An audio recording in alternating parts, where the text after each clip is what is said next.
வணக்கம் அபிரகாம்.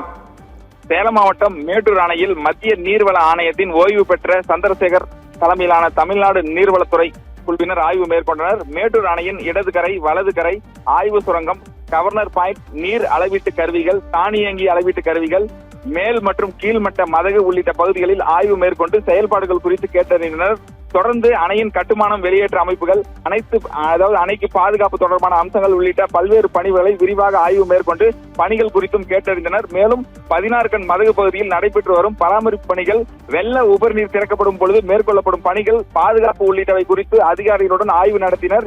இந்த ஆய்வு அறிக்கையை அரசுக்கு சமர்ப்பிக்கப்பட்டு அணையின் வலுப்படுத்தும் பணிகள் மற்றும் பாதுகாப்பு அம்சங்களை விரிவுபடுத்தும் நடவடிக்கை நீர்வளத்துறை மேற்கொள்ள உள்ளதாக அதிகாரிகள் தெரிவித்தனர். இந்த ஆய்வின் பொழுது மேட்டூர் அணையின் நீர்வளத்துறை அதிகாரிகள், அதே போல மத்திய நீர்வளத்துறை அதிகாரிகள் உடனிருந்தனர். தொடர்ந்து தற்பொழுது பல்வேறு பகுதிகளில் நீர் இல்லாமல் வறட்சியாக காணப்படும் இடங்களிலும், அதாவது மேட்டூர் அணை சுற்றியுள்ள RS உள்ளிட்ட பல்வேறு பகுதிகளிலும் தற்பொழுது இந்த நீர்வளத்துறை அதிகாரிகள் ஆய்வு மேற்கொண்டனர். அபிரகாம்.